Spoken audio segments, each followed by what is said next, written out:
Nous allons donc discuter de création artistique au regard d'un concept philosophique qui est l'écosophie.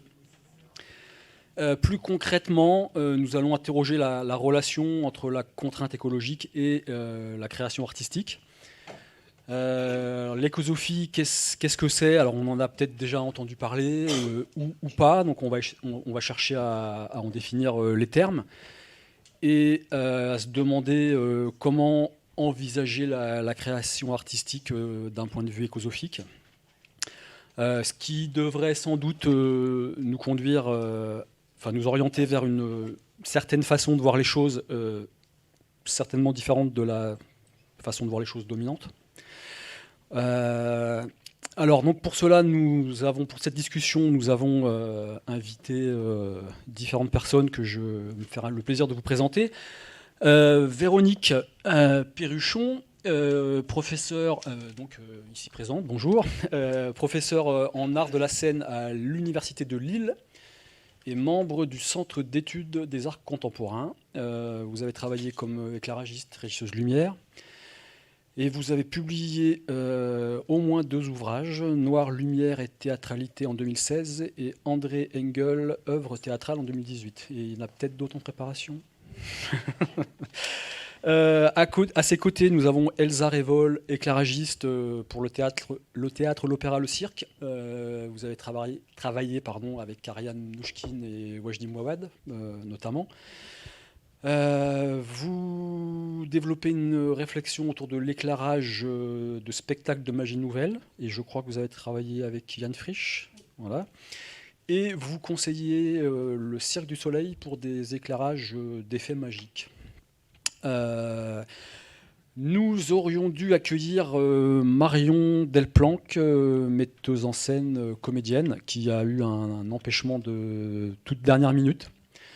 Donc nous l'excusons bien sûr et nous pensons à elle. Et ce sera donc Christophe Forêt, trésorier de l'UCL. Secrétaire, pardon. Voilà. C'était pas, comme on n'avait pas travaillé cette partie.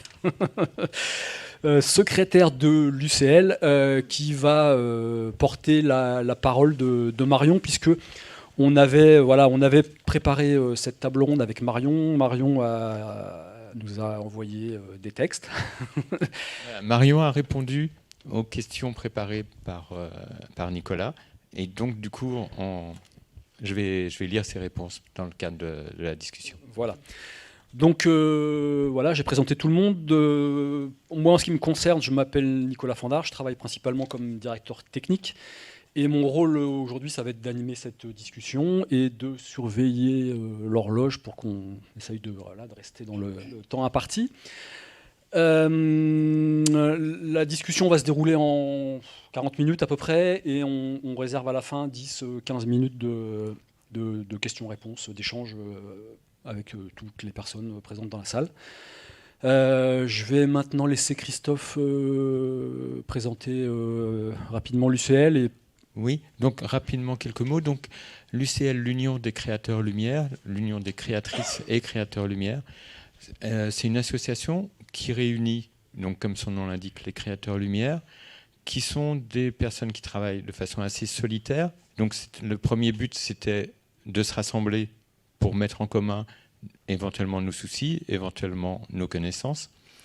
Du coup, on a développé une base de données et d'informations sur le métier, sur les données artistiques, sur les données techniques, sur des données juridiques aussi, sur l'établissement des contrats, l'intermittence du spectacle, le statut d'auteur pour un créateur lumière.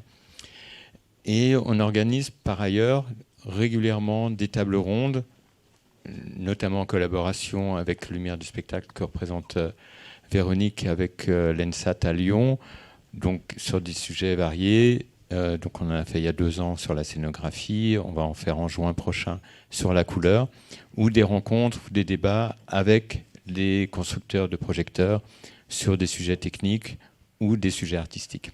Voilà. Ou des sujets philosophiques. Ou des sujets philosophiques comme aujourd'hui. Et donc c'est Donc on a un stand au JTSE et c'est Jean-François Tomelin donc, qui nous a demandé si on avait des différents sujets à proposer pour des tables rondes. Et donc on a proposé celui-là en accord entre nous. Et on a proposé les invités. Voilà, très bien. Donc nous allons pouvoir rentrer dans le vif du sujet. Je vais me tourner d'abord vers Véronique. L'écosophie, qu'est-ce que c'est ? Merci de poser la question. Alors l'écosophie, on va reprendre les choses à la base. L'étymologie, et icos, effectivement, et puis sophie. Donc la philosophie, la sagesse d'un côté, sophie, qu'on retrouve dans philosophie, et icos, l'habitat, donc c'est la sagesse de l'habitat, ou l'habitat sage, voilà, comme on le souhaite. C'est un terme qui est intervenu, qui est arrivé dans les années 70-80 du XXe siècle, à travers des écrits de deux penseurs. Le premier, c'est Arne Næss, qui est un philosophe environnementaliste norvégien, qui, en 1973, a publié un premier article dans lequel il a utilisé ce terme d'écosophie, que je vous expliquerai après son orientation à lui. Et puis le deuxième nous est un petit peu plus connu, accessible, parce qu'il est en français, c'est Félix Guattari, donc le philosophe et psychanalyste Guattari, qui a écrit en collaboration avec Deleuze. Donc souvent on connaît Deleuze et Guattari des écrits à deux têtes. Là c'est son écrit à lui, et il a écrit un texte, publié un texte, les trois écosophies, en 1989. Voilà, donc ce sont des termes qui ne sont pas tout jeunes, mais ils réapparaissent maintenant.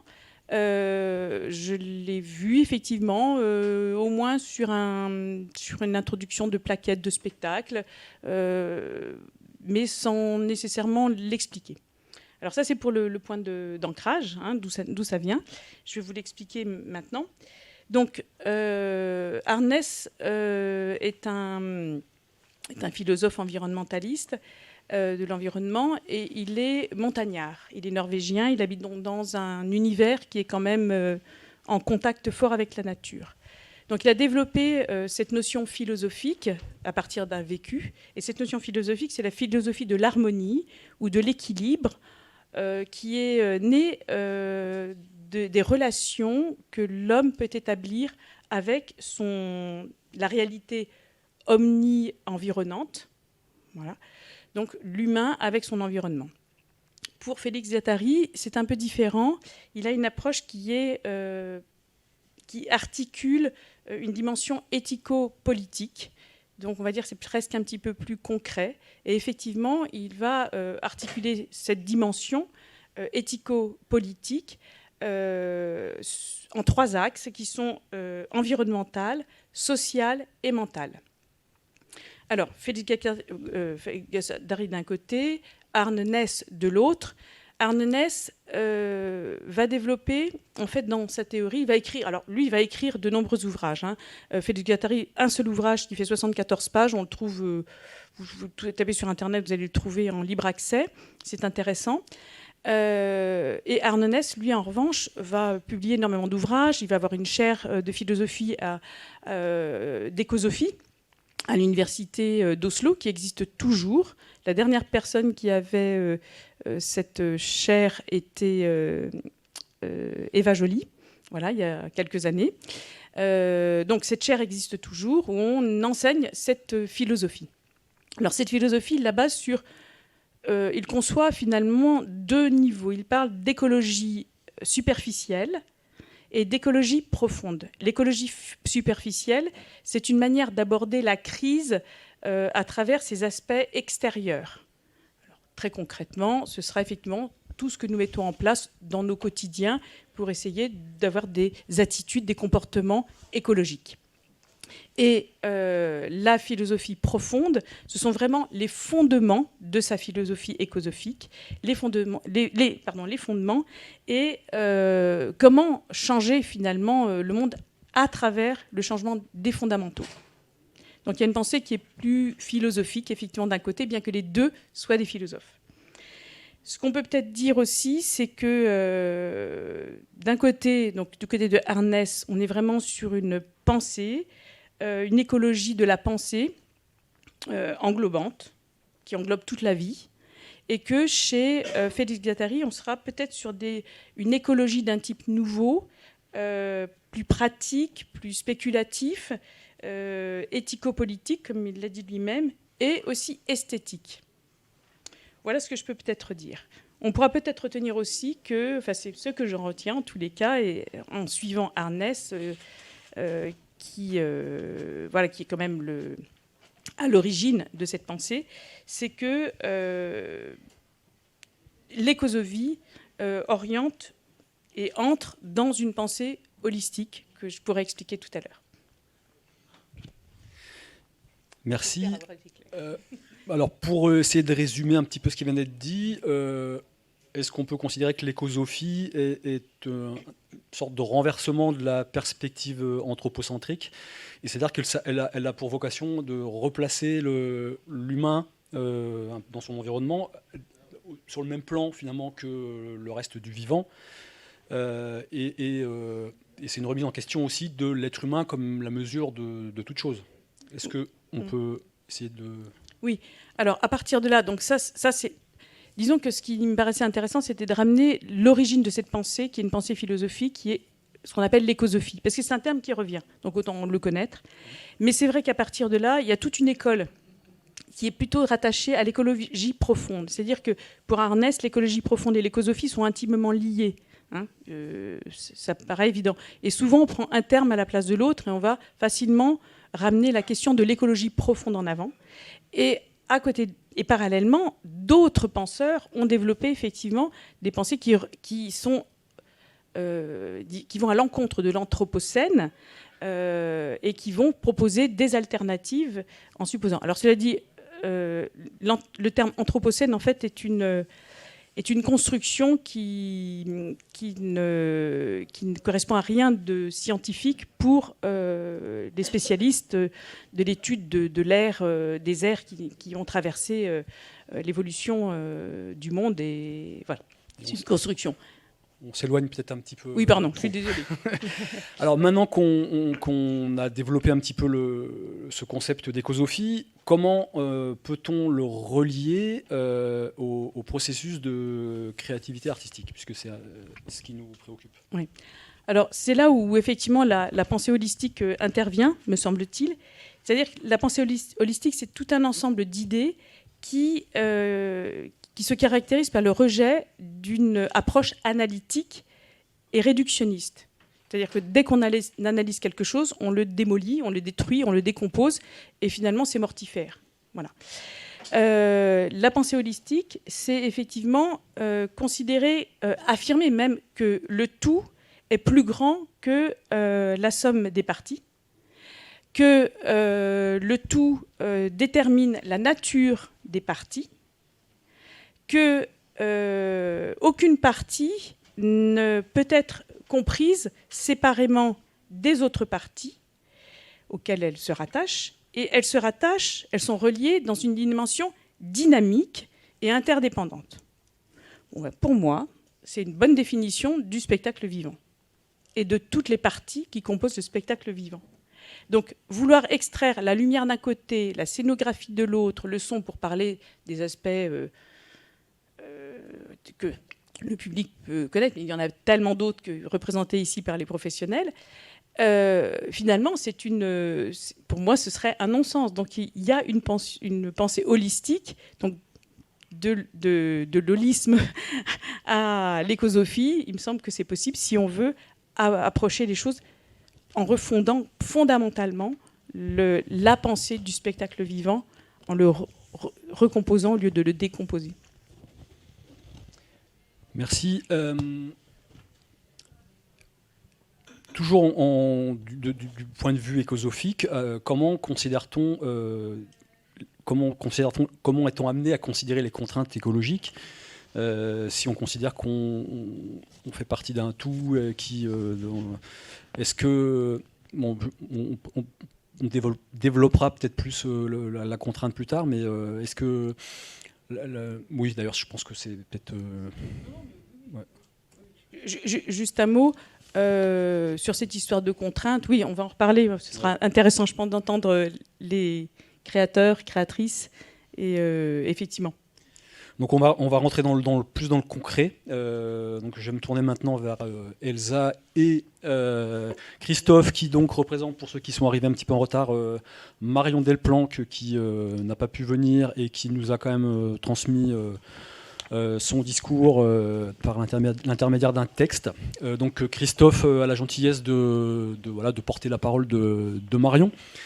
Donc voilà, concrètement, quand on travaille sur un plateau de théâtre, ce qui est votre cas,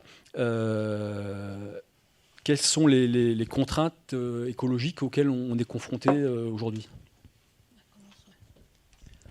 Marion Delplanque. Donc je parle à la place de Marion qui nous a envoyé ce texte, puisqu'elle a dû très brutalement, elle a été empêchée de venir. Aujourd'hui, elle s'en excuse profondément. Et elle nous a écrit toutes les réponses. Et donc, quelles sont les contraintes écologiques auxquelles vous êtes confrontés dans votre travail ? Elle répond ceci. L'histoire de notre compagnie implantée sur l'île Dieu est façonnée par des contraintes écologiques fortes. Choisir un territoire insulaire pour faire du théâtre, c'était d'abord avec l'envie justement de se prêter au jeu de la création in situ. Comment s'inspirer d'un paysage, penser des formes qui s'y incrustent, travailler de concert avec la lumière du jour, imaginer des rapports publics insolites sur un bout de cale, en déambulation sur une plage, faire le montage en fonction des marées, jouer avec les variations du plein air, anticiper les vents et les bascules du couchant. Nous avons une attention particulière au réemploi, à la fois en puisant dans des fonds de décors mutualisés au TRPL à Cholet, par exemple, ou dans plusieurs ressourceries de spectacles. Nous avons la chance d'avoir une scénographe dont le père a une scierie en Bretagne. Pour les tréteaux construits sur le dernier spectacle, il y avait un suivi de toute la chaîne de production, du choix des arbres à la construction, avec l'idée que ces tréteaux puissent avoir d'autres vies dans les spectacles à venir de la compagnie. J'aime cette idée du réemploi d'une création à l'autre. Les accessoires ou éléments de décor que l'on retrouve d'un spectacle à l'autre dessinent une archéologie du travail de la compagnie et transmettent un peu de l'esprit du spectacle précédent. Par exemple, un long bambou qui servait dans la lune à braquer sa chaloupe devient le harpon d'Akab dans Moby Dick, puis le porte-drapeau qui convoque les chimères dans le tableau final de notre dernier spectacle. Revaloriser, réemployer au sein de notre propre stock, cette forme de recyclage interne à la compagnie rencontre la circularité plus large des réseaux de mutualisation qui se multiplient, mais qui pourraient représenter une vraie réponse aux contraintes de stockage et au non-sens écologique d'acheter neuf pour des spectacles dont le nombre de dates en diffusion a une large tendance à réduire. À noter, l'initiative du Théâtre de l'Aquarium à la Cartoucherie de Vincennes qui a mis en place une ressourcerie de décors et une charte de fabrication durable. Nota bene, la question d'échelle pour cette histoire de réemploi est cruciale. C'est en croisant les différentes échelles locales, régionales et nationales qu'on rendra vertueux des circuits de réemploi d'accessoires et de matériaux. Très bien, donc on comprend donc une volonté de s'inscrire vraiment dans l'environnement. On parle de marée, de lumière naturelle, d'environnement, hein, voilà, et de réemploi des matériaux. Pour faire court pour Marion. Elsa, qui donc vous travaillez vous comme éclairagiste Marion et metteuse en scène, je le rappelle, donc c'est pas forcément exactement les mêmes contraintes. Bonjour. Pour répondre succinctement à cette première question et reprendre un peu ce qui avait été développé par Véronique, en écologie superficielle, il y a des choses très simples qui ont été mises en place. Par exemple, le Théâtre de la Cité à Toulouse, pour lequel je travaille maintenant depuis 5 ans, avec le directeur Galin Stoeff. Ils ont mis en place une sorte de charte écologique pour inciter toutes les personnes qui viennent travailler à Toulouse à prendre le train, alors que c'est plus cher que de prendre l'avion. alors que c'est plus long, alors que c'est plus contraignant, etc. Mais voilà, il y a une démarche par rapport à ça. Donc ça, c'est effectivement tirer une ligne d'écologie superficielle. Après, au niveau de l'écologie plus profonde, du coup, il y a vraiment une question sur le temps de présence dans une création. Et je ne sais pas vous, mais en tout cas, moi, j'ai vraiment vu, post-Covid, une large tendance au distanciel, à faire un maximum de réunions par Zoom préparatoire et non plus se retrouver pour des temps de discussion, et que le temps présentiel est de plus en plus réduit et qui pose d'autres questions que je développerai un peu plus tard. Mais voilà, il y a aussi ça. Il y a un choix de contraintes écologiques parce que du coup, et économique, ne pas faire déplacer tout le monde pour 2 jours de réunion, c'est vrai que ça s'entend, mais ça a des incidences au niveau de la création, au niveau de la recherche, etc. Donc voilà, c'est le premier fil que je développerai un peu plus tard. Ok, donc dans ce qu'on appelle l'écologie, ce que vous avez appelé l'écologie superficielle, on comprend, c'est l'écologie vraiment... oui, puis avoir des bouteilles d'eau en verre, voilà, des verres, ce à quoi etc. Bien sûr. on est habitué. Et après, l'écologie profonde, du coup, on pourrait y mettre quoi, plus les relations humaines, peut-être, dedans? Oui, le vivant, en fait. Les relations humaines, mais aussi la force de création qui est intimement liée au vivant. Et du coup, ce qui fait de nous des êtres en force de création. Voilà. Mais oui. Okay. C'est très lié à ça. Je me permettrais de rebondir sur une chose à propos de le vivant.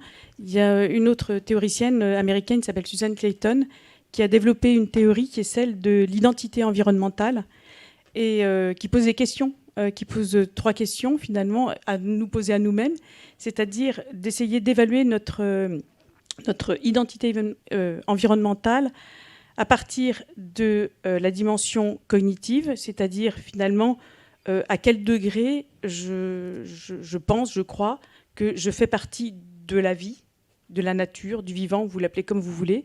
Le vocabulaire évolue. Et quand on s'amuse à le faire du chiffre 1 à 10, faites-le. Voilà. Plus on a été élevé, éduqué dans le milieu urbain ou dans le milieu...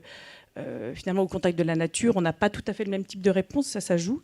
Ensuite, le deuxième point, c'est la dimension affective, finalement, la compassion que je peux avoir quand je suis spectatrice de bouleversements climatiques et des conséquences. Et puis la troisième qui est comportementale et qui correspondrait plutôt à cette dimension d'écologie superficielle. Donc c'est peut-être un outil aussi qui permet aussi de se poser la question pour se rapprocher de la notion d'écologie profonde, aussi de rentrer au plus profond en tous les cas, descendre un peu dans les questions. Alors pour remonter des dessous de scène au niveau du plateau, est-ce que dans votre réflexion, lors de la réflexion que vous avez lors du processus de création, Elsa et Marion, est-ce que vous intégrez ces contraintes écologiques? Alors maintenant, puisqu'on parle d'écosophie, on peut donc définir 3 niveaux d'écologie, qui sont l'environnemental ou superficiel, le social et le cognitif, c'est ça? Ouais, mental. Donc est-ce que vous les intégrez, ces contraintes écologiques dès la réflexion? Donc, je donne la réponse de Marion Delplanque. Ses premières années de spectacle sur l'île Dieu, donc vous avez compris qu'elle a une structure de compagnie sur l'île Dieu, dans un milieu. C'est pas un centre dramatique avec 350 projecteurs. C'est une dune. Voilà. Donc, ses premières années de spectacle sur l'île Dieu et en tournée sur les ports et les îles du Ponant, donc toutes les îles de l'ouest de la Bretagne, ont forgé notre esthétique de plateau qui se retrouve dans nos derniers spectacles créés pour des salles. Le Grand TU à Nantes ou le Lieu Unique. Nous avons acquis une forme d'art de la ruse, une métisse qui nous est propre et qui rappelle l'art du bricolage auquel on doit faire preuve en naviguant à la voile. Les acteurs manipulent à vue, construisent, déconstruisent, remettent en place l'éclairage. Ils sont les artisans du spectacle en train de se faire. Petits moyens, grands effets. On creuse la haute technologie de l'acteur et du verbe. Nos scénographies restent d'essence nomade, capables de s'adapter aux différentes configurations, des éléments manipulables dont les acteurs s'emparent. C'est le jeu qui métamorphose les espaces. Donc là, elle nous raconte comment ils ont transposé leur création qui était originale et contrainte par l'île-dieu dans les lieux de spectacle habituels. Note sur l'impact de répéter dans un espace blanc, ouvert à la lumière du jour, et le choc de la rencontre avec la boîte noire. Nos premières résidences ne se sont pas forcément... Il manque des mots. Nos premières résidences ne se sont pas forcément passées dans des théâtres avec lumière. La salle de la Citadelle est un studio ouvert sur la lumière du jour. Les aléas du temps qu'il fait dehors influencent les répétitions, les humeurs, teintent les improvisations. Tout l'enjeu dans le processus artistique est de réussir le passage, le sas du studio à la salle de spectacle sans figer le processus vivant et passer trop vite à son bel emballage en lumière. Ce qui peut être très tentant quand on arrive dans une salle de spectacle super équipée. Veillez à ne pas perdre le sol de son spectacle. C'est là que le dialogue avec le créateur lumière est extrêmement précieux. Un des meilleurs conseils que m'a donné Elsa sur la dernière création, c'est de rallumer les services. Nous étions dans la dernière résidence à une semaine de la première et l'espace résistait. On a retardé de quelques jours l'encodage et le marquage, mais perdre de vue la pression de résultat qu'implique une répétition en conditions lumière nous a permis de retrouver le spectacle. J'aime, dans tous mes spectacles, jouer sur les effets de sas très lents, partir vraiment du lieu où l'on joue, la salle de spectacle, 104e mur, acteurs et spectateurs partagent le même espace. On va vous raconter une histoire depuis l'ici maintenant et très imperceptiblement, l'espace de la fiction est sculpté progressivement par la lumière. On y glisse sans s'en rendre compte. Donc là, on sent beaucoup la volonté, la capacité d'adaptation. Enfin, il y a une vraie volonté de s'adapter. Et surtout de conserver l'originalité de leur mode de production initial quand ils passent dans des théâtres normaux. Et donc, Elsa, toi, tu as travaillé avec Marion. Oui. Oui, tout à fait. J'avais une toute petite réponse un peu technique, on va dire, par rapport à cette question au niveau du processus de création et d'avoir en tête ces questions-là. C'est avec la LED, l'intégration de lumière dans les décors est devenue très simple, très facile. Et c'est vrai que je trouve qu'il y a eu à un moment une sorte d'explosion du ruban LED collé dans le décor. Et moi, la première, j'ai fait une création comme ça. Et en fait, on se rend assez vite compte que c'est absolument pas réutilisable, que c'est un peu un non-sens de construire des choses qui ne peuvent pas avoir une vie en dehors d'un spectacle précis. Donc c'était un petit détail que je voulais... Oui, si on doit équiper un ruban LED, on fait en sorte d'une réglette qui puisse être démontée et réutilisable. Oui, pour le ruban LED, c'est valable aussi pour les lieux d'exposition et tout ça. Oui, bien sûr. Il y a un peu, ça commence une prise de conscience là-dessus, mais j'ai vu des kilomètres de ruban LED à la benne, quoi. Des kilomètres de moquettes. Puisqu'on parle de la LED aujourd'hui, donc c'est la source lumineuse qui se répand de plus en plus, qui se généralise. Les flux lumineux sont de plus en plus conséquents. Est-ce que vous avez observé une augmentation du flux sur les plateaux, Elsa? J'avoue que je ne me suis pas fait cette réflexion. Parce qu'en fait, je suis très attirée par l'obscurité et je me rends compte en fait que un des gros points faibles de la LED, c'est les faibles intensités. Ça reste encore, malgré tous les énormes efforts et travail sur la gradation, le 0,5% ou même le 0,2% est toujours vraiment là où ça pêche. Et du coup, moi, je me concentre beaucoup là-dessus, on va dire, sur les 7 premiers pourcents. Donc, Et dans d'autres spectacles, pas forcément ceux sur lesquels vous faites la lumière, mais oui. En tant que spectatrice, est-ce que oui. vous avez déjà... Oui. Est-ce que vous observez que les Bah, niveaux lumineux augmentent ou Ce pas que forcément j'observe surtout, c'est un glissement de la lumière théâtrale vers l'événementiel, on va dire, d'une sorte d'uniformisation des outils et donc d'esthétique qui commence à glisser comme ça, mais qui sont présents dans des grands lieux avec des moyens. Et c'est vrai que quand on est dans une sorte d'économie parallèle, par exemple dans laquelle est Marion, ou avec un travail de réflexion plus holistique lié au vivant, je trouve qu'on s'en détache largement. Et j'ai plus d'affinité envers ce côté-là. Oui, et moi, je peux ajouter l'augmentation de la luminosité. Je l'ai constaté avant l'arrivée des LED. Moi, j'ai eu l'occasion, je fais de la création lumière depuis les années 80, donc ça remonte un... Christophe qui parle. Oui, c'est voilà, ça, c'est plus Marion qui parle. Voilà. Et j'ai fait la première fois que j'ai eu ce choc-là, j'ai eu une reprise 10 ans après d'un spectacle que j'avais créé, et j'ai remis les mêmes niveaux. Et en fait, c'était impossible, c'était intenable, c'était beaucoup trop bas comme niveau. Parce que dans le même lieu. Pardon ? Dans le même lieu. C'était le Grand Théâtre de Genève, puis le Royal Opera House de Londres, c'est un lieu équivalent. Et j'ai adapté. Donc là, j'ai pris conscience de ça, donc ça c'était au début des années 2000.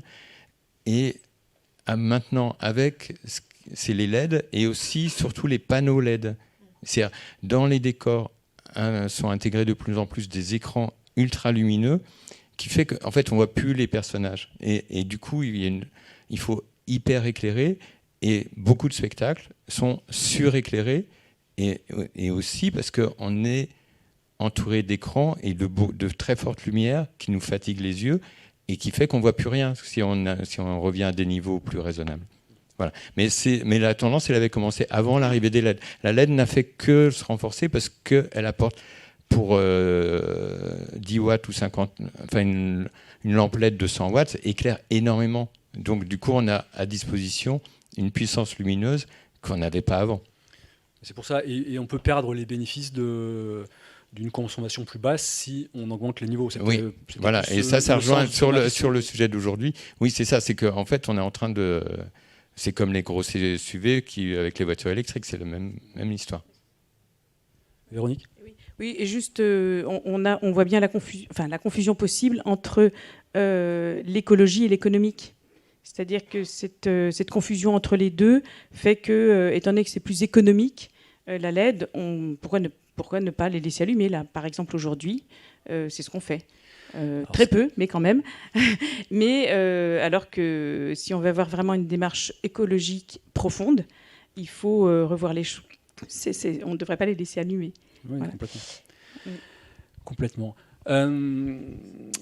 Elsa et Marion, est-ce que certains de vos choix artistiques ont déjà été invalidés ou réorientés en raison de contraintes artistiques, ou est-ce que c'est quelque chose qui est envisageable ?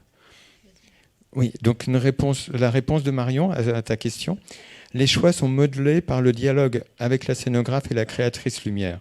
Nous essayons de nous traduire mutuellement nos rêves depuis nos langages respectifs. Pour la scène finale, on rêvait d'ombres, d'apparitions fantomatiques. On pensait éventuellement à l'utilisation d'un grand tulle, mais on s'est réorienté vers un jeu d'ombres gigantesques avec une toute petite lampe de poche, faute d'avoir pu emprunter ou acheter d'occasion le tulle. Mais le TU, c'est quoi ? C'est le théâtre universitaire. Oui, donc le théâtre universitaire a une magnifique porte qui s'ouvre au lointain et on a utilisé cette ouverture en saturant de fumée et en éclairant en contre-jour. Alors on a quand même eu notre grand effet à la Johnny. Et donc, ces contraintes sont-elles plus souvent subies ou choisies? Jouer avec les contraintes, qu'elles deviennent un choix artistique, c'est l'enjeu. Alors c'était la question suivante. En la lisant, je trouvais qu'elle était liée, en fait. Oui, non, mais elle l'est. Du coup, voilà, bon, on va laisser Elsa répondre aussi. Est-ce que ces contraintes, elles sont plus souvent choisies ou subies? Là, je pense comme ça, moi, naturellement, à la lumière naturelle, d'ailleurs. Pour le coup, quand vous faites, notamment avec Marion, un spectacle en lumière naturelle, ça, c'est une contrainte choisie. C'est peut-être pas le meilleur exemple, d'ailleurs, mais ces contraintes, est-ce qu'elles sont plus souvent choisies, subies, les deux? En fait, personnellement, j'ai besoin d'un cadre pour créer. Et quel que soit ce cadre, je suis créatrice lumière. Du coup, je me sens être de toute façon au service d'une œuvre. Et donc, j'ai besoin de savoir quel est ce cadre, quel qu'il soit, pour savoir quels sont les outils que j'ai à ma disposition, quels qu'ils soient. Et si j'avais pas besoin de ce cadre pour pouvoir créer, j'aurais fait de la peinture ou j'aurais écrit des textes. Il y a aussi un cadre. Oui, mais tout à fait. Mais disons que là, le cadre de la pluralité des personnes qui créent au service d'une œuvre, en tout cas, ce sont les projets qui m'intéressent le plus. C'est quand on sent que tout le monde est au service d'une œuvre. Par exemple, Wajdi Mouawad, qui écrit les textes qu'il met en scène, au premier jour de répétition, il dit, voilà, l'œuvre est là, c'est pas moi, c'est l'œuvre qui est là. Et tout le monde a un droit de parole, de regard vis-à-vis de cette œuvre. Et du coup, c'est vraiment une œuvre au centre. Et c'est vrai que d'avoir en tête ce cadre et ce contexte aide énormément à la création. Voilà, c'est un peu à côté, mais... Véronique, vous vouliez... Oui, en fait, je voulais juste... Alors, je vais déplacer un tout petit peu des contraintes. En fait, c'est une histoire de contexte, parce que la question écologique... L'écologie superficielle, par exemple, on pourrait dire que ça a déjà été, et les spectacles en plein air ont déjà été éprouvés. Par exemple, Grotowski, qui faisait le théâtre pauvre, qui n'avait ni maquillage, ni décor, ni lumière, et qui effectivement avait dans une démarche particulière qui n'était pas celle de l'écologie, en fait. Il y a eu des spectacles in situ, des spectacles hors les murs. André Engel en a fait dans les années 70. Il n'y avait pas cette démarche écologique. C'est toujours le spectateur qui était au centre, en fait. Et peut-être que, plutôt que de parler des contraintes imposées par l'écologie, peut-être l'écologie profonde et l'écosophie vont nous aider à déplacer au niveau des valeurs. Finalement, au nom de quelles valeurs on va effectivement travailler dans ce sens et dans ce cadre-là. Il faut se poser cette question, quelle valeur, quel engagement, et puis peut-être quel espoir. Voilà. Et pour rebondir aussi, je trouve qu'il y a de plus en plus de cohésion entre, justement au niveau des valeurs, entre le texte choisi, la manière de le mettre en scène, les outils utilisés, que ce soit avec Marion quand je travaille avec elle, ou une autre metteuse en scène avec qui je collabore depuis plusieurs années, Julie Delisle, qui a un travail profondément ancré sur une cohésion là-dedans. Elle a mis en place une création qui s'appelle Les Métiers du Temps, qui est autour de l'œuvre de Paul Valéry, qui in fine donne une forme théâtrale d'une mise en scène du poème de Paul Valéry, La Jeune Parc, mais qui en fait est quelque chose qu'elle met en place avec les théâtres sur une saison et demie, pour faire de l'infusion poétique de l'œuvre de Paul Valéry auprès des équipes du théâtre, auprès des spectateurs et spectatrices, et qui est un travail au long cours pour faire une infusion écosophique du travail de création, et qui vient bousculer complètement tout ce qu'on a l'habitude de faire, de créer un spectacle, de venir, de jouer, de repartir. et qui est du coup vraiment sur un travail très très très très en profondeur et qui, même pour nous, équipe de création qui entourons Julie, vient nous bousculer dans nos manières de réfléchir et qui a son propre cadre et qui est assez bouleversant en fait. Et je trouve que cette notion d'écosophie vient vraiment faire résonner des choses qui soient aussi dans ce qu'on met en place nous personnellement dans nos vies écologiques et avec ce qu'on fait, avec ce à quoi on pense, là où on en est. Et il y a une justesse qui vient de plus en plus s'accorder et c'est très fort du coup. Donc vous arrivez déjà à appliquer le concept écosophique, en tout cas avec certaines équipes, parce que oui, c'est oui. pas possible avec toutes les équipes non plus. Non, bien sûr. Après, je trouve que même dans des grandes structures, il commence à y avoir un alignement qui se fait de fait, même dans un CDN, où aussi les personnes qui prennent la tête de ces structures sont portées par des actions plus fortes par rapport à ça. Il y a des lignes très difficiles à bouger, il y a des choses très complexes, mais quand même, je vois le chemin qui se fait. Prise de conscience se fait, mais je fais le rapprochement avec la table ronde où vous étiez aussi, qui abordait finalement cette problématique-là aussi, et où, si je disais peut-être pas avec toutes les équipes, c'est que là on prenait un cas particulier tout à l'heure, enfin je dis on, mais l'autre table ronde. Et en effet, pour que ça fonctionne, il faut que ce soit un tout, encore une fois, et que toute l'équipe soit sur le même, autour de l'œuvre, sur un même plan. Ce que je vais juste dire, c'est que là, on a un très bon exemple de l'écosophie telle que pensée par Guattari, qui impacte effectivement le social, l'environnemental et le mental. On a la totalité et c'est appliqué. Voilà. On a la démarche vraiment prônée par Guattari. Alors, on parle beaucoup de contraintes là depuis le début, puisque c'était partie du sujet, la contrainte écologique. Est-ce que la créativité artistique supporte-t-elle bien la contrainte, Véronique? Désolé, c'est encore. Oui. Non. Alors, c'est toute une histoire. Mais rapidement, bien sûr. Rapidement. Oui, non, mais c'est ça. J'ai l'habitude. La création est toujours soumise à la contrainte. De toute façon, la contrainte la création hors contrainte, c'est un mythe.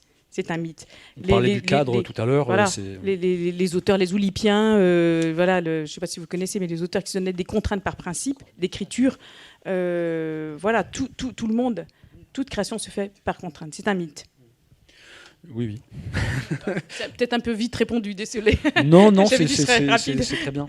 Non, c'est très bien parce que c'est quand même une idée qui malgré ce mythe reste quand même répandue. Voilà, donc c'est bien. Oui. C'est-à-dire que là, on considère que l'écologie serait une contrainte. Voilà, c'est ça. Et que celle-ci ne serait pas acceptable par rapport à d'autres parce qu'elle n'est pas directement liée naturellement au processus même de la création dont il est question. Elle est liée à toute la vie. Je veux dire, détruire de toute façon l'environnement, c'est se détruire soi-même. Donc si on se dit ça, à toute échelle de ce qu'on fait, de toute façon, on est dans la question. Donc cette contrainte, elle nous concerne tous à tous les niveaux. Je vois qu'il va falloir qu'on accélère un petit peu. Il y a une très belle réponse de Marion. Écoutons-la. Donc, pour retourner dos à dos l'opposition contrainte et liberté, j'ai l'image du surf qui me vient. Pas de plus grande sensation de liberté que celle de se laisser porter par une vague, et pourtant, cela nécessite un alignement extrêmement contraint d'une série de paramètres. Aligner son axe, sa planche, le profil de la vague, le vent, sa vélocité d'action. Être aligné au bon endroit, au bon moment, mettre sa créativité en cohérence avec son temps et un territoire, c'est ça pour moi un geste libre de création. Mais ça fait un paquet de contraintes mouvantes avec lesquelles s'accorder. Très bien, en effet. Ça aurait été dommage qu'on en soit privé. On va quand même pas tarder à passer un peu la parole à tout le monde. Juste cette question donc, qui sous-tend depuis le début, l'écosophie, est-ce qu'elle peut pas du coup, enfin je pense connaître la réponse, mais est-ce qu'on peut considérer que l'écosophie peut nous aider à repenser le processus de créativité artistique pour qu'il s'accorde avec tous les enjeux actuels, puisque qu'ils soient environnementaux, donc on les connaît, sociaux ou psychologiques, puisqu'on parle de plus en plus de relations et de RSE ou de QVT, etc. Est-ce que du coup l'écosophie, j'ai l'impression que c'est l'attitude à adopter, non ? Alors, moi, je suis tout à fait d'accord. Je travaille en tant que chercheuse sur la question de la lumière. J'ai commencé par travailler sur le noir. Et puis, j'ai été confrontée, comme tout le monde, à cette question, LED ou pas LED. Et en fait, je me suis dit, il y a une solution, c'est la lumière naturelle. Voilà. Donc, je travaille là-dessus, sur la recherche et ce travail avec la lumière naturelle. Donc, tout le travail de ces compagnies m'intéresse beaucoup. Mais sinon, la question profonde, alors je vais citer encore quelqu'un d'autre, il s'appelle Glenn Albrecht, qui, lui, il est australien et il a écrit toute sa vie sur ces questions et il a développé toute une théorie sur les émotions psychothérapiques, voilà, à propos de la psychologie. Un livre accessible en français traduit qui s'appelle Les émotions de la Terre, ça se comprend mieux. Et en fait, il a développé plusieurs termes, dont la solastalgie. La solastalgie, ce sont toutes les émotions négatives qu'on peut ressentir, et anxiogènes peut-être, ou de compassion, pas nécessairement anxiogènes, face à tout ce qui nous entoure. Et son idée, c'est d'arriver, donc on est parti de l'Anthropocène à la Symbiocène, qui serait la solution idéale où on serait reconnecté, et on a une porte de sortie qu'il appelle le Symbiocène. Donc tout ça nous dépasse, et en même temps, c'est ce que j'ai, c'est holistique, parce qu'en fait, nous ne sommes qu'une petite partie d'un tout. Si ce n'est pas nous qui devons amener l'écosophie à nous, c'est nous qui devons humblement, finalement, nous mettre dans l'écosophie qui nous dépasse, voilà, et qui nous englobe, et qui peut être effectivement symbiocénique. Très bien. Elsa ou Christophe, Marion, vous avez quelque chose à ajouter avant qu'on passe aux questions ? Ouais, Elsa. Oui, je montrais à Christophe deux réponses de Marion qui étaient intéressantes. Oui, donc je vous les lis. Créer depuis notre temps, c'est transformer notre pratique au vu des enjeux que réclame la crise climatique. Je dirais même, et c'est ce qu'on essaye dans la compagnie depuis plusieurs créations, comment mettre au service le savoir-faire qui est le nôtre, au service des nouveaux égards à tisser avec le vivant.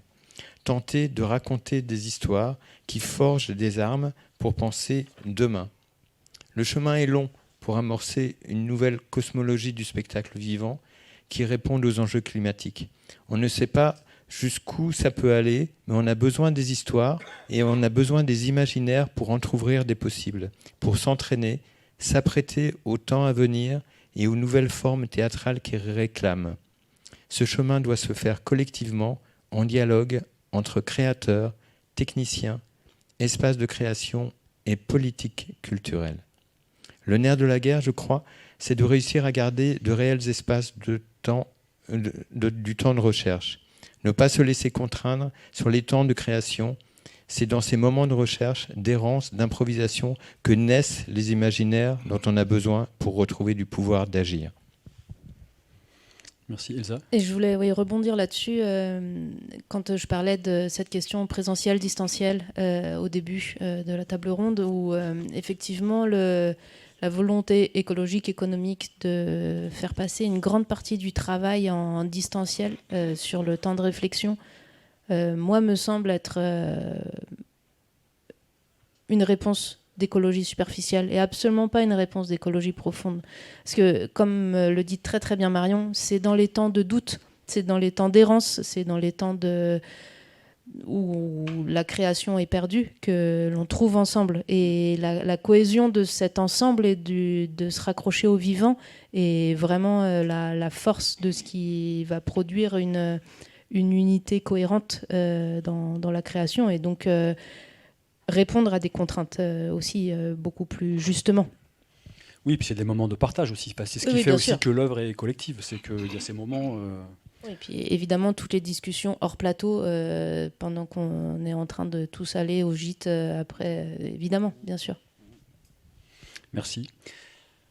Merci à vous trois. On va proposer à qui le veut de poser une question, deux, trois. Je me lève pour tendre le micro. À qui ?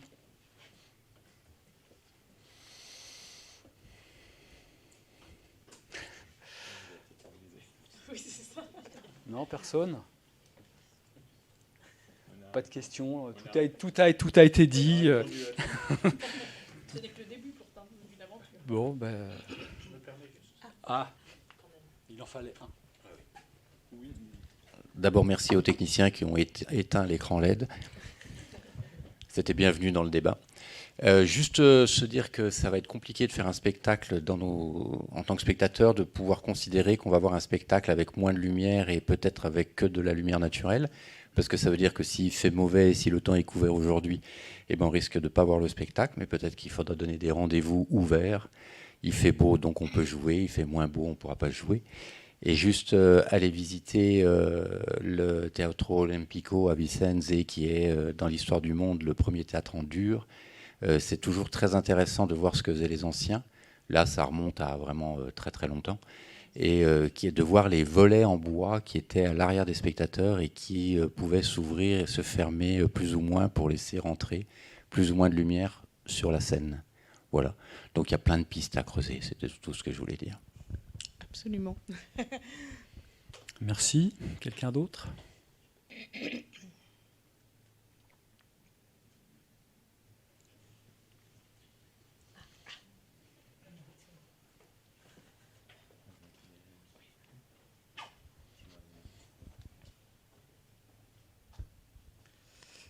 Bonjour, merci pour ce débat. Je voulais revenir sur un point qui était abordé entre le travail du scénographe et du créateur lumière et de l'intégration de la lumière dans le décor.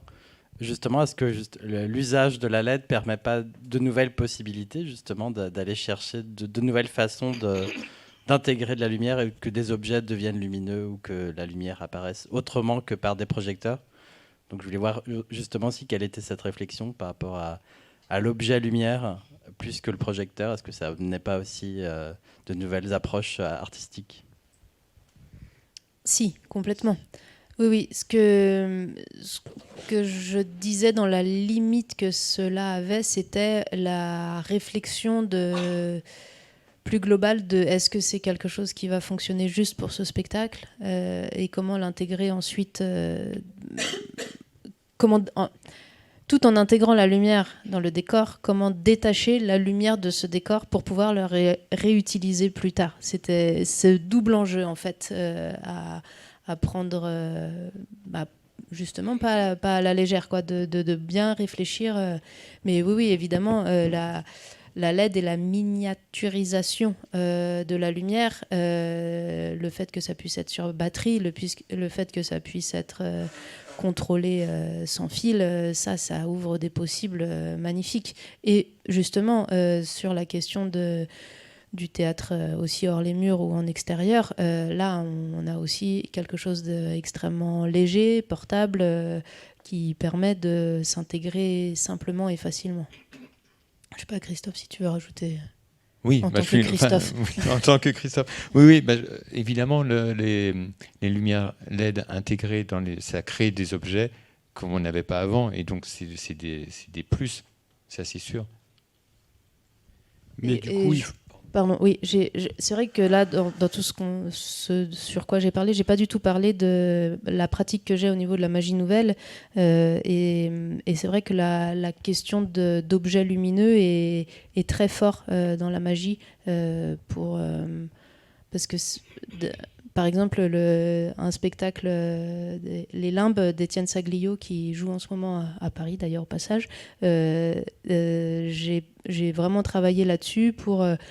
une sorte de méduse volante, autonome, et qui est elle-même lumineuse et qui a un impact très, très fort.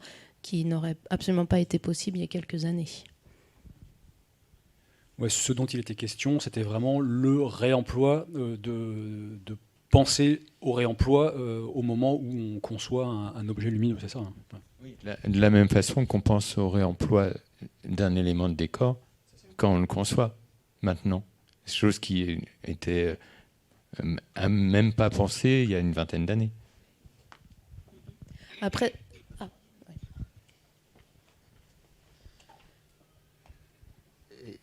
Bonsoir, Christophe Gouin, éclairagiste. Une petite question par rapport à tout ça, on parle de matériel, on parle de trucs, mais l'humain, actuellement avec les problèmes sur nos annexes 8 et 10, justement, par exemple, pour les intermittents, pour parler d'eux et d'elles, est-ce qu'on pense aux gens aussi? C'est-à-dire que quand on crée un spectacle, et la réutilisation aussi de la matière des personnes, voilà, sur les spectacles et quand on fait de la création. C'est-à-dire que on a besoin de créer, enfin bon, voilà, mais c'est aussi la question était que est-ce qu'on pense à ça?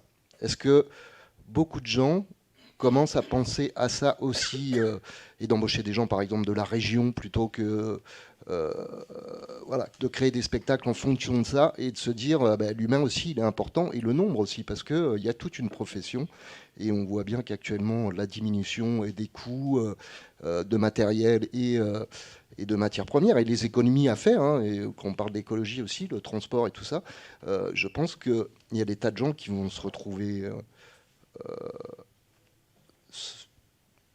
avec moins d'emplois si on ne réfléchit pas à utiliser cette matière première d'une autre façon. C'est-à-dire qu'il y aura moins de matériel, il y aura moins de personnes donc pour le mettre en place. Et enfin, c'est une voilà. Oui, oui. Alors, là, je comprends ce que vous voulez dire et peut-être où vous voulez en venir. En fait, tout dépend de quel côté on regarde la pièce. Voilà. Mais finalement, les asservis, ça a servi à quoi? À supprimer des techniciens qui montaient pour régler les projecteurs. Hein, d'accord? Voilà. Donc, cette question économique, d'économie de coûts, de production, c'est un paramètre. C'est évident que là, on atteint... de toute façon, c'est politique. Hein, l'écosophie est politique. Voilà. C'est un projet de société, c'est un projet de vie. Donc ça veut dire que c'est à tous les niveaux qu'il faut... voilà. Et on en passe par effectivement une façon de repenser totalement les choses. La temporalité... voilà, il n'y a encore pas si longtemps que ça, avant le Covid, les gens vendaient des spectacles avant même d'en avoir créé quoi que ce soit, et ils vendaient un titre sans même savoir, parce qu'il y avait une urgence. Voilà. Alors qu'il y a eu d'autres générations, Ariane Mnouchkine, puisqu'elle est toujours là, on peut la citer, qui met combien de temps vous mettiez combien? 9-10 mois. Voilà, 9-10 mois pour créer un spectacle. Donc, ça a existé, on l'a oublié, on est passé à une accélération. Et effectivement, avec une manière de penser effectivement l'humain, voilà, c'est à repenser complètement. Moi, j'ai pas les solutions, hein, évidemment, mais je vote. J'ai au moins cette capacité-là. Je peux écouter, réfléchir, discuter, et à mon niveau, essayer d'agir en tant que citoyenne.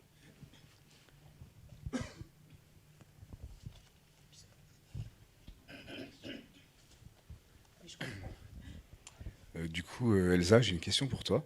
Toi qui fais de la création lumière et qui va venir travailler dans mon lieu. Donc on a un lieu qui est très atypique, qui est dans la forêt, qui s'ouvre dans une forêt en fait. Oui, le Théâtre du Peuple à Buisson, où on a des grandes portes qui s'ouvrent vers la forêt, où on peut utiliser la lumière extérieure, tout ça. Et en plus, on est un théâtre, donc on n'a pas beaucoup de moyens.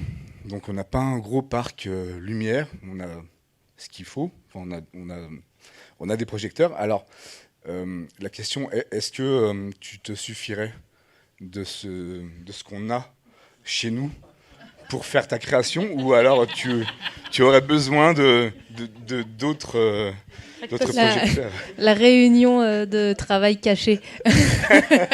On n'a pas en fait, c'est une rendez-vous vraie question parce que... le 21 décembre à 14h, ouais, c'est ça. Pour parler de ça, justement. Est-ce que c'est une envie pour toi, ou est-ce que c'est un besoin, alors, en fait?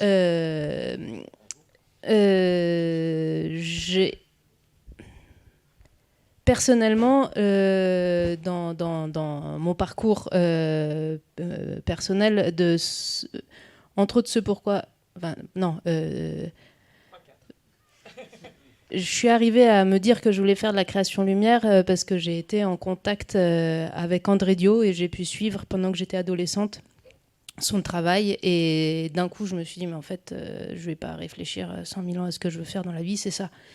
Et donc, quelque chose de très fort, ce à quoi mon œil a été éduqué en étant en contact aussi jeune auprès d'André Dio et de sa lumière, c'était que un projecteur est là pour une chose. 2 projecteurs sont là pour 2 choses. Mais pourquoi en mettre beaucoup plus que ça et de savoir aussi, pour rebondir sur la question de l'humain et de la tournée et des réglages et du temps de service de réglage, à un moment donné, tout est tellement lié que moi, je ne sais pas faire de plan de feu à plus de 50 projos, je suis perdue, quoi.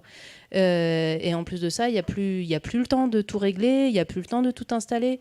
Donc l'économie de moyens est pour moi très rassurant. Parce qu'au moins, je maîtrise ce que je peux faire et la contrainte me permet aussi de mieux réfléchir, mieux ciseler et être...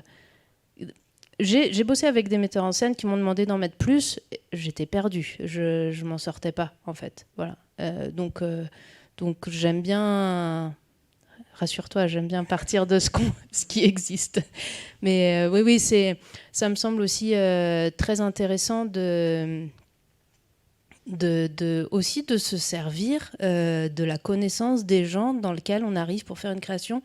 J'aime beaucoup questionner les régisseurs lumière quand j'arrive pour faire une création en disant mais du coup vous la face vous avez l'habitude de faire comment, c'est quoi les angles qui marchent chez vous, comment et de les faire parler. En plus ils adorent ça, de pouvoir parler de ça, etc. Et c'est vrai que c'est un des régisseurs lumière de la Comédie Française qui m'a dit waouh, mais franchement c'est rare quoi les gens qui nous demandent notre avis au moment de la création sur qu'est-ce que ce serait le mieux pour arriver à ça. Et je trouve ça, utiliser la force humaine, la force de la connaissance des gens sur place. Eux, ils sont là tous les jours. Ils ont vu des milliards de choses. Donc oui, se servir des forces des lieux, c'est hyper important. Ça s'appelle du spectacle vivant. Exactement. Vivant et humain.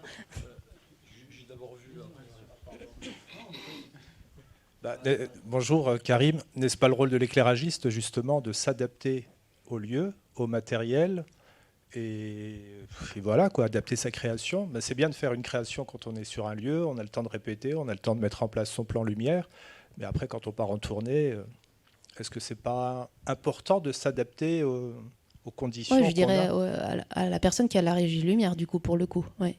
Qui a la régie moi, je prends mon exemple personnel, j'ai fait une création, il y avait peut-être 80 projecteurs, parce qu'on avait le temps, il y avait les projecteurs qui étaient là en place. Je me suis retrouvé à faire cette création avec 20 projecteurs dans des tout petits lieux. Je me suis dit, mais c'est pareil en fait. Le résultat est le même. À partir du moment où l'essence est là dans le travail, oui, on peut réussir à trouver cette essence avec différents outils. Oui, je suis d'accord. Bonjour. Du coup, ma question, c'était... on a parlé d'écosophies, tout ça, et là, on y va avoir une discussion plus ou moins sur des petits lieux. Et j'ai l'impression, enfin, c'est juste une impression que j'ai, que l'écosophie, c'est un peu une question de volonté, de principe, mais aussi beaucoup d'argent et d'économie. Et du coup, je me dis, pour les petites salles, justement, les petits lieux qui vont être forcés de passer par la transition, est-ce qu'il y a vraiment... Ça va être dur pour beaucoup de lieux. Est-ce qu'il y a un moyen, il y a quelque chose qu'on peut faire pour ces lieux-là pour aider? Parce que pour beaucoup, ça va être un peu compliqué. Donc, je peux me permettre de... Je ne sais pas si on... Peut-être que je ne me suis peut-être pas fait très bien comprendre pour arriver à la conclusion que l'écosophie, c'était pour finalement ceux qui avaient les moyens. Il me semble que c'est... On n'est pas dans ce questionnement-là, c'est pour tout le monde, d'une part, parce que c'est une question essentielle, voilà, existentielle même, et vitale. Donc c'est la même question pour tout le monde. Après, les structures font des choix qui sont des choix qui leur appartiennent, mais qui dépendent, c'est ce dont on parle un petit peu là maintenant, de ce qu'on a appelé les contraintes. Voilà, c'est-à-dire la contrainte écologique qui arrive. On a parlé effectivement de choix d'habitude autrefois. Quand il y avait des tables rondes, on ne parlait que des grands lieux. Voilà. Un opéra, une salle, une scène nationale, etc., un CDN. On a pris ici des exemples qui sont à une autre échelle, parce qu'en fait, il y a quelque chose d'extrêmement vertueux à se repositionner, j'allais dire, humblement, avec modestie, à une autre échelle qui est celle de l'humain. Voilà, pour répondre aussi à cette question. Donc, j'espère que c'était compréhensible. Voilà, je vais juste repréciser ça. Merci. Ouais, de mon expérience, je peux répondre un peu. Il y a dans les années 80-90, les centres culturels de banlieue, parce que moi j'ai habité Rissorangis, Sévry, j'ai commencé ma carrière dans des centres culturels. Je crois qu'il y a eu une norme qui a été établie entre les centres culturels pour ne pas dépasser un certain nombre de matériel. Enfin, je parle en lumière parce que c'est mon métier. Hein. En banlieue parisienne, c'était le cas. Parce qu'il y avait des tas de compagnies de danse. Il y avait un surcroît de matériel et une flambée du matériel pour un effet, quoi. Bon. Il y avait une débauche de matériel et les salles ne pouvaient pas suivre, que ce soit avec la consommation électrique, les petits lieux culturels, tout ça ne pouvait pas répondre. Donc les professionnels, les élus, la politique a fait qu'ils ont établi une norme de quantitativité par rapport à l'utilisation de la puissance électrique et de la puissance électrique en premier lieu. Et ça existait. Je crois que c'est sous Jacques Lang à l'époque. Hein. C'est pas pour dire...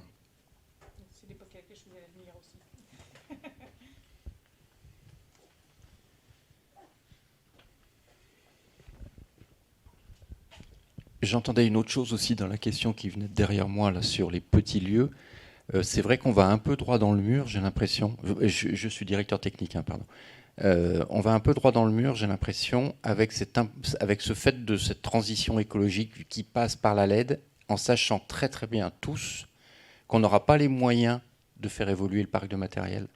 On n'aura pas les moyens financiers et personne ne va nous donner les moyens financiers.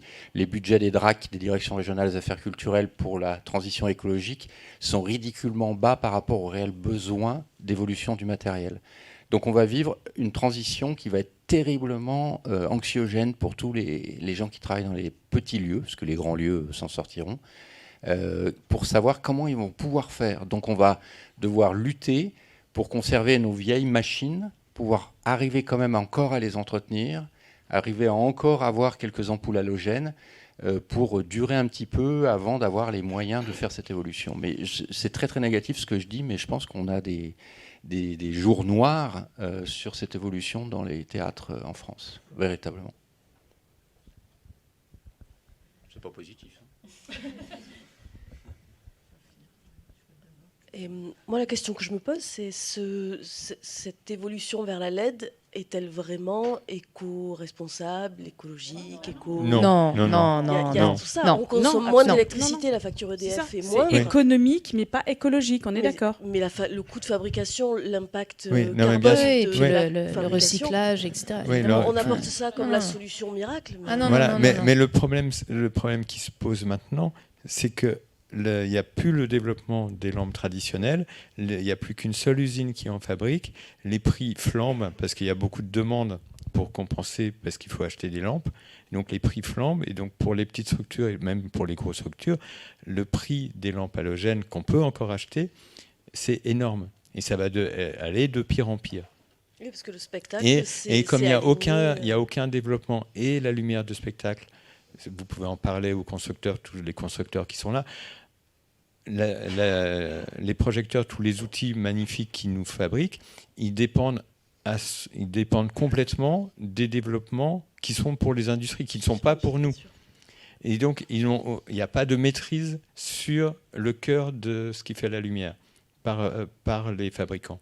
artistiquement parlant, quoi. Voilà, techniquement parlant. Techniquement et artistiquement. Et donc, du coup, l'artistique, il court derrière. Et l'économique, c'est le mur que tu décris. Alors moi, je verrais le futur moins noir que vous, finalement. Sans pour autant, forcément, je ne dis pas du tout que la LED est écologique, bon, même si elle en a des côtés.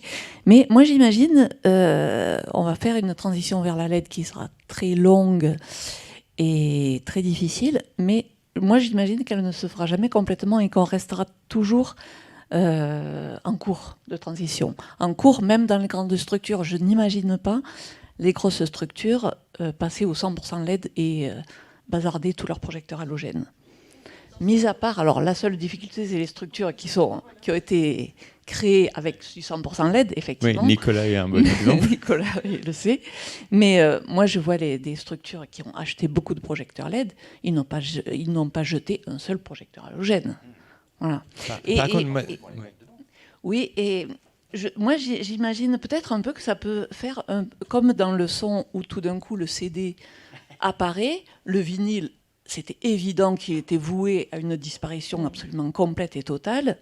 Ça n'a jamais été tout à fait le cas, il est resté très bas et maintenant il remonte à une vitesse, c'est impressionnant. Oui, moi, j'ai l'impression qu'il va y avoir un retour en arrière. Et moi, je me dis qu'après une descente de l'halogène continuera à rester. Après, il y aura peut-être un développement d'autres sources. Parce que après les Aussi. LED, il y aura autre chose.